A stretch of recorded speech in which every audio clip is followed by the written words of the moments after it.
How's it going, everybody? Ben here. Welcome to the show. This promises to be a fairly quick show. My guess will be under 10 minutes.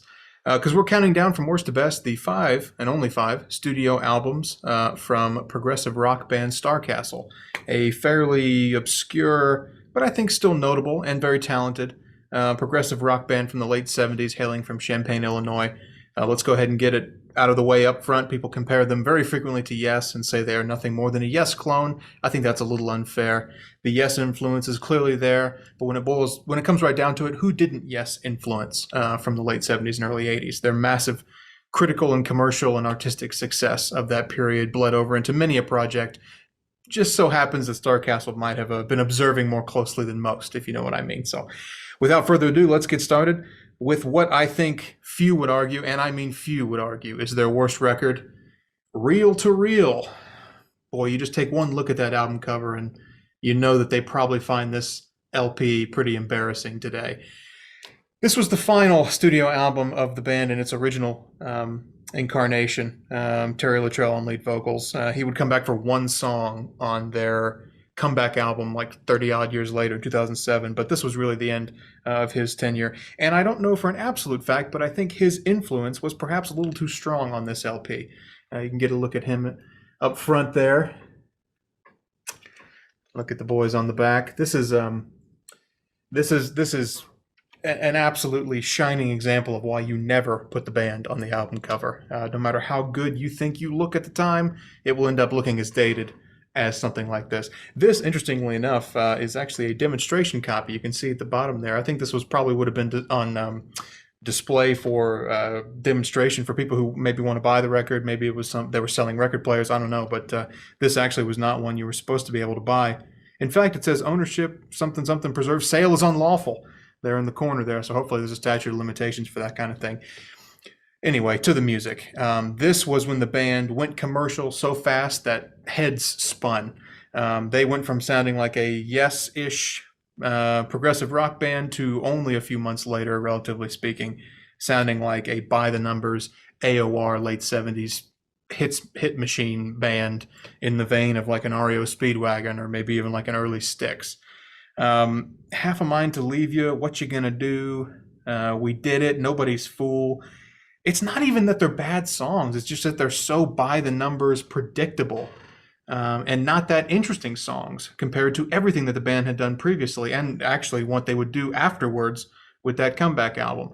So while I honestly do not dislike this record, it's not one I ever really feel the need to revisit because while Starcastle did what Starcastle did pretty well, this isn't what they did. And a lot of people did this kind of album-oriented, catchy, slightly hard rock, but mainly radio pop rock in the late 70s so much better than these guys. So really not a lot of reason to revisit this one. People don't show it a lot of love. And I can't really bring myself to argue that's pretty clearly their worst record. So this, from here on up, is kind of tough because I really like all these albums. But I think the one I like least of the ones that is remaining, and I don't have it on LP, I could only find it on CD, is 2007's Song of Times. Boy, and that's some gloriously bad album art on that CD cover right there. Oh, God, that's terrible. Anyway, this was after a nearly 30-year studio gap between Reel to Reel in 79 and this in 2007. Longtime bassist Greg, what was Greg's name? Maybe it says on the back here. Gary. Good thing I looked. Gary Strader was the bassist for the whole on every studio album, and apparently he was quite a creative influence and an organizing force in getting these albums done, both this one and the older ones. And he died shortly before this came out, sadly. So this was in fact the last incarnation of Starcastle to get into a studio and put some music down. There's nothing wrong with this album. Red Season and Babylon, the two opening tunes, are pretty epic, hard rockin'. Notably, it's interesting to hear how these late 70s prog rock guys, with all the ambition that they brought to those kind of conceptual and complex albums in that era, have when they have all the resources of a modern studio behind them to see what they do, where they go with it, how they utilize that increase in technology and production quality that has happened in those intervening decades. This album is not bad by any means, but I feel like it's almost by the numbers Starcastle. I know that was a criticism I gave of Reel to Reel being by the numbers radio rock. This is kind of by the numbers Starcastle. These songs are enjoyable enough, but then there's a few like the Terry Luttrell cut on here. He's only on one. It's called All for the Thunder. It's kind of boring. I don't really love that one. Song of Times is okay, the title track. It's all very pretty. It's all very well produced. The strings are very pretty. The keyboards are very pretty. The guitars, I think they're mixed a little grating to the ear, a little too high in the mix. Maybe a channel or two too many on the guitar tracks on this, but that's just a niggling little criticism. I enjoy this album, but it's not one I pull out too often, and I think it's their second worst album. But now we get into the really good stuff. So from here on out, we're into Starcastle albums that I think are excellent. The third best of theirs is Citadel.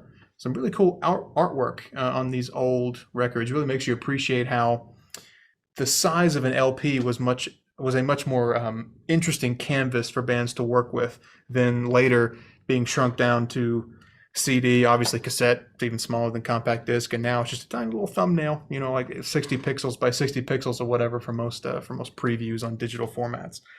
Shine On Brightly, Shadows of Song, Can't Think Twice, Change in Time. Could This Be Love is a pretty crappy song. So this was the transition point. This was their third studio album, and this was the one that sort of artistically bridged the older Starcastle that people love so much with the newer Starcastle that you would only see for one album on Reel to Reel, the much more accessible commercial Starcastle. So this album, it's a little bit progressive. There's lots of nice synths and some complex songwriting, some non-traditional songwriting. But then there's songs like Change in Time, Could This Be Love, Evening Wind. It's almost like they're flirting with commerciality, if that makes any sense. Terry Luttrell, I think, was pushing them in this direction. Terry Luttrell, of course, being the original, I want to say founding member, but definitely a very, very early member of REO Speedwagon, who would go on to do this kind of AOR, album-oriented rock, pop rock, all about the hits kind of music better than Starcastle would. So I don't dislike this album by any means. I think this is a great record. But it's my third favorite because they have two really, really strong progressive rock projects that I think encapsulate what makes this band special so much better than this one. So this was tough. It was always going to be, my best was always going to be either the freshman album or the sophomore album. It had to be because they're both so excellent. Ask me again tomorrow and this answer may change, but at number 2, I'm putting the debut. And this is after considerable thought, and both this and what by process of elimination you now know as my number 1, Fountains of Light, have received a lot of spins on the old turntable back there. I love this album. I think this is a really, really fun, bright, punchy, progressive rock album from the mid to late 70s. Lady of the Lake, Elliptical Seasons, Forces, everything on side 1 is perfect. It's excellent. There's maybe a tiny little pothole on Nova, the last track on the album. I think that maybe is not really bringing a lot new. But then there's Stargate and Sunfield, the two sort of the multi-part 2-track but epic suite of music. And then To the Firewind, where this album almost gets a little heavy towards the end of it. Man, the keyboard playing, the bass playing, the drumming, even though the production is a bit thin. They weren't on a big budget. I think they were signed to Epic Records, but I don't think they had a lot of money to put behind this production-wise. But even so, it sounds great. The songwriting is fun. The vocal harmonies are flawless. The performances are so tight. This was well before you could grid anything and go back and fix little imperfections in playing, and everything is spot on, especially the bass work. I don't know who plays bass of these fine-looking lads back here. Let's take a look at these. Oh boy, why do they insist on putting pictures of themselves on their... Look at that guy. God.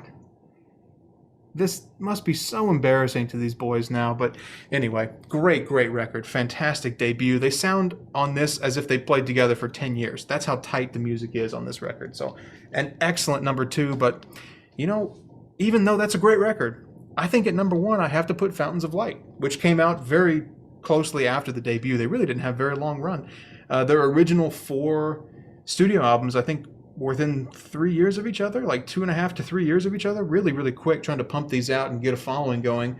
Ultimately, this band sadly would not be very commercially successful.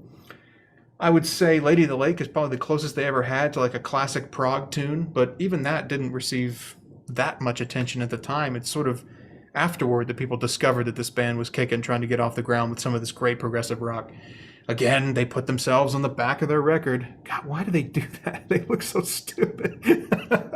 I mean, it doesn't matter what 60s, 70s, 80s, 90s, 2000s, 2010s. Whenever you put a picture of yourself on there, you're dating the album to that period hugely. Like this cover, even though it's kind of a weak cover, I think most of their, except for Reel to Reel, I think most of their other covers are a little stronger. But you put that on there and you're like, oh, it's a 70s album. Or if not, it's somebody trying to look like they're from the 70s. Anyway, to the music on this thing. This is a flawless late 70s progressive rock album. It's fun. Notably, they worked with Roy Thomas Baker on production on this, as they would go on to work with him again on Citadel. Both those albums sound fantastic.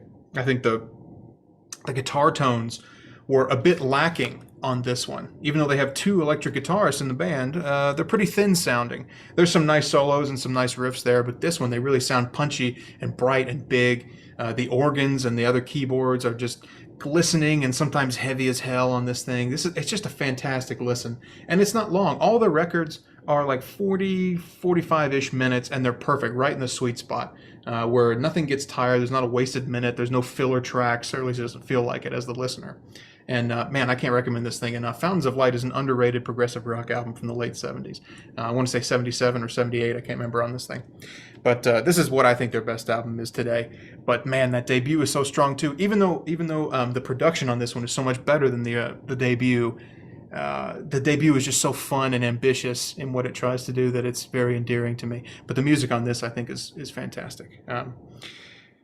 Let's see what else we got here. It was actually recorded at Le Studio in Quebec, which I think Rush would have been at. I have to look back, but I think Rush probably would have been using that studio at the time as well. Fountains, the title track, is grander and more ambitious instrumentally and structurally than anything on the debut, even though I love the debut. True to the Light is awesome. Diamond Song. Silver Winds might be the one weak point. I think the vocal melody on Silver Winds is perhaps just a bit weak, but that's really a small criticism in light of what I think is a fantastic album, and is my vote for the best Starcastle album. So there you have it. I told you that would be quick. Starcastle, I think, is a relatively obscure band, but part of what I love about collecting music, be it CDs or cassettes or LPs or whatever, is you collect the whole discography of like an obscure band, and you got an afternoon, you can listen through their whole artistic evolution. I don't know why. I just find that really interesting to me. So hope you enjoyed that. That was a real quick one there. I should be coming back with The Police Worst to Best pretty soon, because I think I'm close to collecting their whole studio catalog on LP. So stay tuned for that. I know I got episodes with Mike Ryan and Matthew coming up as well, and maybe even a special with a guy named Brandon on best video game soundtracks. So stay tuned for all that, and I appreciate you watching.